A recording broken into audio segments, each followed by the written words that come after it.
Hello दोस्तों, स्वागत है आपका हमारे यूट्यूब चैनल याहू बाबा पे। ये हमारा पीएचपी कोर्स से रिलेटेड 5th ट्यूटोरियल है और इस कोर्स में आप पीएचपी के वेरिएबल्स के बारे में सीखने वाले हैं।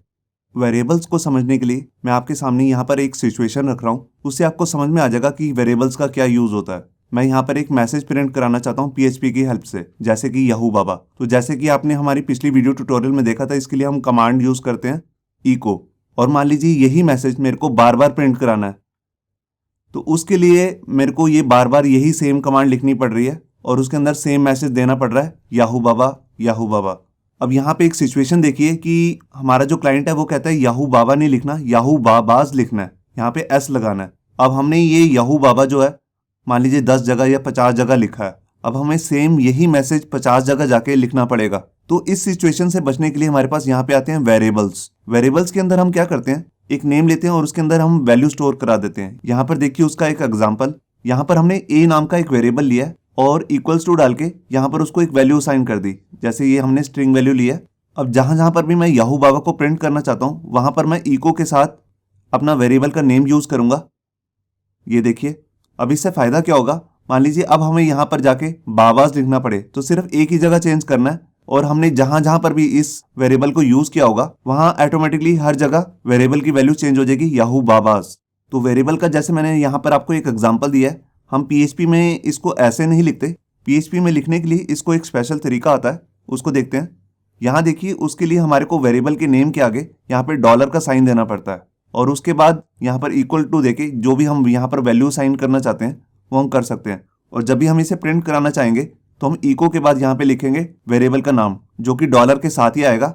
आप देख रहे हैं यहाँ पे बस आपको एक बात ध्यान देनी है, जैसे कि मैंने आपको पिछली वीडियो ट्यूटोरियल में बताया था कि जब भी हम इको के साथ कोई मैसेज प्रिंट कराते हैं तो वहां पर हम डबल इन्वर्टेड या सिंगल इन्वर्टेड कोड का यूज करते हैं। तो वेरिएबल के लिए आप इसका यूज नहीं करेंगे। अगर आप यहाँ पर वेरिएबल को कोट्स के अंदर डाल देंगे तो ये इसको एज इट इज प्रिंट कर देगा $A, ना कि इसकी वैल्यू को। यहाँ मैं वेरिएबल का एक यूज और भी दिखाता हूँ आपको। ये देखिए, हम वेरिएबल के अंदर न्यूमेरिक वैल्यू भी स्टोर कर सकते हैं।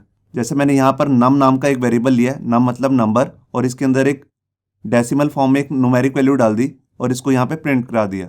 अब हम यहाँ पे देखते हैं कि जैसे हमने यहाँ पर एक वेरिएबल लिया है, हम इस नेम को कैसे कैसे लिख सकते हैं।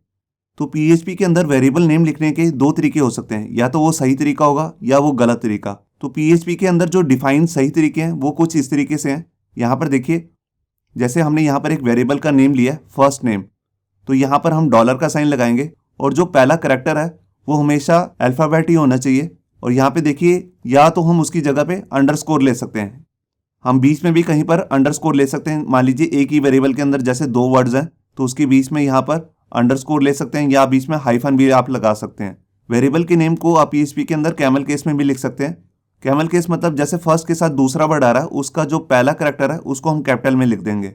हम वेरिएबल के नेम के अंदर कहीं पर भी, चाहे एंड में चाहे स्टार्टिंग में, कहीं पर भी न्यूमेरिक वैल्यू भी यूज कर सकते हैं। तो ये थे इसके सही तरीके पीएचपी के अंदर लिखने के लिए। अब कहीं गलत तरीके भी हैं, उनको भी हम देख लेते हैं कि हम कहीं उसको यूज ना कर बैठे। तो देखिए यहाँ पर जैसे पहली गलती क्या हुई है, यहाँ पर हमने दो वर्ड्स तो लिए हैं, उनके बीच में स्पेस दे दी। तो कभी भी आपको पीएचपी के वेरिएबल के अंदर स्पेस नहीं देनी है। और जो दूसरी गलती है यहाँ पर, आप देखिए कि कभी भी आपको जो वेरिएबल का नेम है वो नंबर से स्टार्ट नहीं करना है। आप हमेशा अल्फ़ाबेट ले सकते हैं या उसकी जगह अंडरस्कोर ले सकते हैं, मगर यहाँ पर आप नंबर नहीं ले सकते स्टार्टिंग में। और तीसरी गलती देखिए, यहाँ पर आप नंबर के बीच में आप कभी भी स्पेशल करैक्टर का कोई यूज नहीं कर सकते। जैसे मैंने यहाँ पर परसेंटेज का साइन लगाया, तो आप इस तरह का कोई भी स्पेशल करैक्टर वेरिएबल के नेम के अंदर यूज नहीं कर सकते। यहाँ लास्ट में मैं पीएचपी के वेरिएबल्स के बारे में एक खास बात आपको और बताना चाहता हूँ। यहाँ देखिए, यहाँ पर हमारे पास दो अलग अलग तरीके के वेरिएबल्स हैं, एक है स्मॉल कैप्स में एज और एक है कैपिटल केस में एज। इन दोनों वेरिएबल्स की जो नेम है वो लगभग सेम है, मगर ये दोनों फिर भी वेरिएबल जो है वो सेम नहीं है। आपको ये बात याद रखनी है। आप इस नाम के अगर वेरिएबल के अंदर कोई वैल्यू असाइन कर रहे हैं, उसको बाद में जाकर आप ऐसे इको नहीं कर सकते। ऐसा क्यों नहीं कर सकते? क्योंकि जो पीएचपी है वो एक केस सेंसिटिव लैंग्वेज है। जैसा आपने वेरिएबल लिया है शुरुआत में, आप उसको बिल्कुल वैसे ही यूज करेंगे। तो आइए देखते हैं प्रैक्टिकली कि हम वेरिएबल्स को कैसे अलग अलग तरीकों से यूज कर सकते हैं। यहाँ देखिए, HTML के एडिटर में मैंने अपनी एक फाइल बना ली है variables.php, और इसके अंदर आकर अब मैं अपना कोड शुरू करता हूँ। यहाँ पर मैं एक वेरिएबल बना लेता हूँ और उसका नाम दे देता हूँ नेम, और इसके अंदर एक वैल्यू साइन कर देता हूँ, जैसे याहू बाबा। आप कोई भी वैल्यू ले सकते हैं। और लास्ट में आके आपको यहाँ पे सेमीकोलन लगाना है। ये देखिए, अब मैं इसको इको करके दिखाता हूँ। तो देखिए यहाँ पर मैंने फाइल को सेव किया। अब मैं अपने ब्राउज़र को ओपन करता हूँ। ये देखिए मैंने अपने ब्राउज़र को ओपन कर लिया और यहाँ पर मैंने लिखा पहले लोकल होस्ट, फिर अपने मेन फोल्डर का नाम। अब यहाँ पर मैं फाइल को रिफ्रेश करता हूँ तो देखिए यहाँ पर हमारी फाइल जो है डिस्प्ले होने लगी variables.php। अब मैंने इस पर क्लिक किया और ये देखिए यहाँ पर प्रिंट हो गया याहू बाबा, जो कि एक वेरिएबल के नेम के अंदर था। आप देख रहे हैं। अब इसी सेम इको की स्टेटमेंट को अगर मैं 3-4 बार प्रिंट करने के लिए यहाँ पर लगा दूँ और फाइल को सेव करूँ तो देखिए ये सेम याहू बाबा बार बार प्रिंट हो गया। आप देख रहे हैं।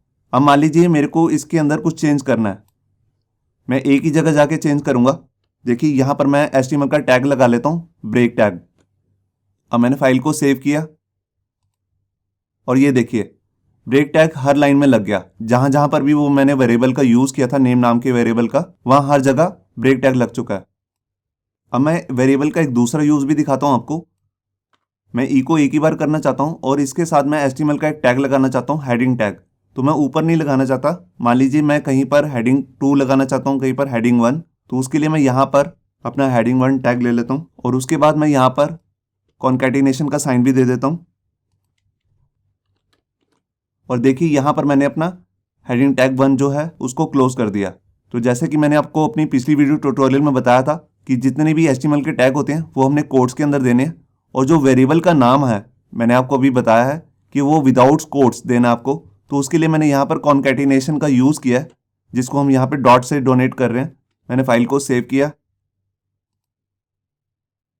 और ये देखिए यहाँ पर हेडिंग 1 में हमारा जो मैसेज था वो प्रिंट हो चुका है। और अगर मैं यहाँ पर जाके HTML टैग नहीं देना चाहता, कोई मैसेज देना चाहता हूँ, मैं जैसे यहाँ पर लिखना चाहता हूँ हेलो हाउ आर यू। यहाँ पे देखिए मैंने एक मैसेज दे दिया। उसके बाद मैंने यहाँ पर कॉन्कैटिनेशन का साइन का यूज़ किया और उसके बाद वाला मैं कंटेंट जो है उसको डिलीट कर देता हूँ और यहाँ पर कॉलन के बाद मैं स्पेस भी दे देता हूँ। मैंने फाइल को सेव किया और ये देखिए यहाँ पर हमारा मैसेज भी प्रिंट हो चुका है और उसके साथ जो हमारी वेरिएबल की वैल्यू थी वो भी प्रिंट हो रही है। आप देख रहे हैं। तो इस तरह हम कोई भी मैसेज प्रिंट कर सकते हैं। उसके साथ अगर वेरिएबल की वैल्यू को प्रिंट करना चाहते हैं तो यहाँ पर बीच में हमारे को कॉन्कैटिनेशन साइन का यूज़ करना पड़ेगा। अब मैं वेरिएबल की वैल्यू के अंदर एक न्यूमेरिक वैल्यू डाल के दिखाता हूँ आपको। तो उसके लिए मैं एक वेरिएबल ले लेता हूँ $num और उसके अंदर देखिए जैसे मैंने यहाँ पर एक वैल्यू ले ली और इसको मैं कहीं पर प्रिंट कराना चाहता हूँ। तो देखिए यहाँ पर इको के बाद मैंने एक और इको की कमांड लगा दी और यहाँ पर लिख दिया $num। मैंने फाइल को सेव किया और यहाँ पर आकर पेज को रिफ्रेश किया तो देखिए यहाँ पर हमारी न्यूमेरिक जो वैल्यू है जिसको हमने num नाम के वेरिएबल के अंदर स्टोर की है, यहाँ पे आप देख सकते हैं वो यहाँ पे प्रिंट होने लग गई। तो यहाँ पर बस आपको एक बात याद रखनी है कि जो हमारी स्ट्रिंग वैल्यू है उसको आपको हमेशा कोट्स में देना है, मगर जो न्यूमेरिक वैल्यू है उसको विदाउट कोट। अगर आप इसको भी कोट्स में दे देते हैं तो होगा कुछ नहीं। मैं आपको दिखाता हूँ। ये इसको एज इट इज ही प्रिंट करेगा।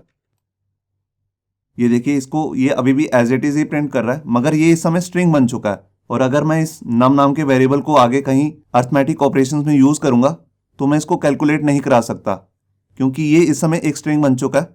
तो इस वीडियो में आपने देखा कि हम वेरिएबल को कैसे बनाते हैं। इससे नेक्स्ट वीडियो में मैं आपको बताने वाला हूँ डाटा टाइप्स के बारे में, कि वेरिएबल जो है उनकी अलग अलग क्या क्या डाटा टाइप्स हो सकती हैं और उसको हम कैसे यूज कर सकते हैं।